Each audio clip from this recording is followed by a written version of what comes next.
مزارات د اولیاء باندې عرسونه څنګه دي؟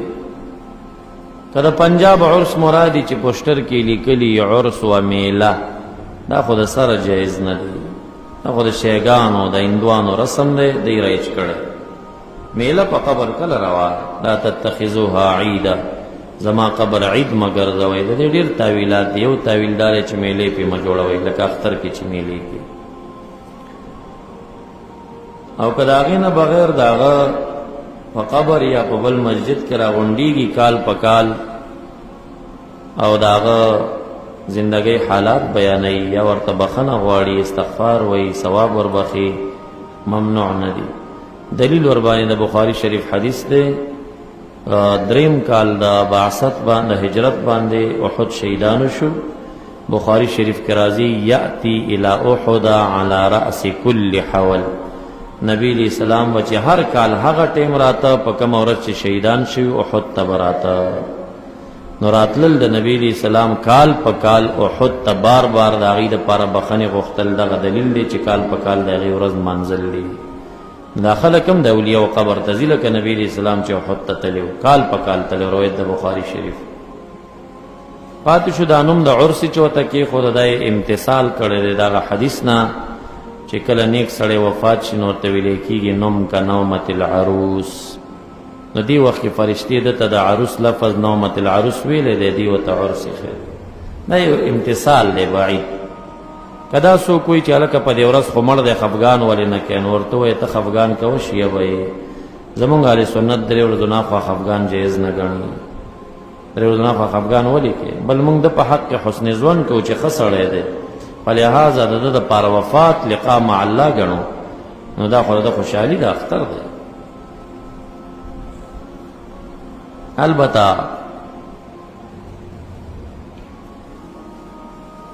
مظهری تفسیر خپل کې فیه سکینة و بقیة مما ترک آل موسی و آل هارون په دغه ځای باندې ډېر سخت ردود کړي دي، خو هغه ورسره دا ویلي دي چې بعضې زیارتونو کې ډمامې غږېږي او باجې غږېږي او یو محفل یې جوړ کړی یسمونه عرسا، نوم ورته عرس دی، وي دا حرام دی. مظهري لیکلي. نو خو هغه شرایطو باندې چې کوم نه قوالۍ والا دي، د باجو والا دي، شیګان او د چشتین قلندرینې بعضې جوړوي، د هغې مو موافق نه یو.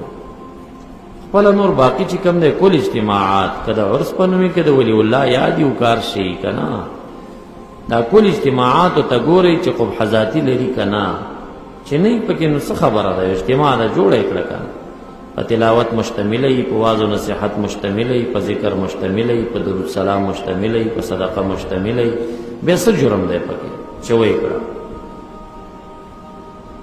نو دا چې صحابه مړي شوي وو بیا داسې چل نه و کړی که نه، داسې یو بعید سوچونه دې خلکو جوړ کړي دي. دا دوی چې کوم دستربندي د حافظانو کوي، کوم ځای کې ابن عباس صاحب نه قاریان فارغه شوي بیا دستربندي پې کړی، دا بدعت نه دي او د هغې عرس بدعت دی. بیا دا دی چې کله ختم القرآن دا د قرآن کریم ترجمه خلاصېږي څومره پکې راغونډېږي. بیا دغه اجتماع کله جوړه شوې ده؟ صحابه و قرونو کې د سره په دغه شکل ترجمه نه ده شوې، په دې شکل د حفظ کلاس نه دی جوړ شوی لکه دا نن چې جوړ. خو چون کې قبحه نه لري، اشاعت د دین دی پکې، څوک بدعت ورته نه شوي. نو داسې اعتراض کله هم په چا مه کوه چې څلور تا ته راګرځي ګوتې، یو بل ته نیسي څلور دې ځان ته، تا یادوم څلور چاته شو. نو داسې مه کوه چې یوه ګوته بل ته نیسي څلور دې ځان ته یې.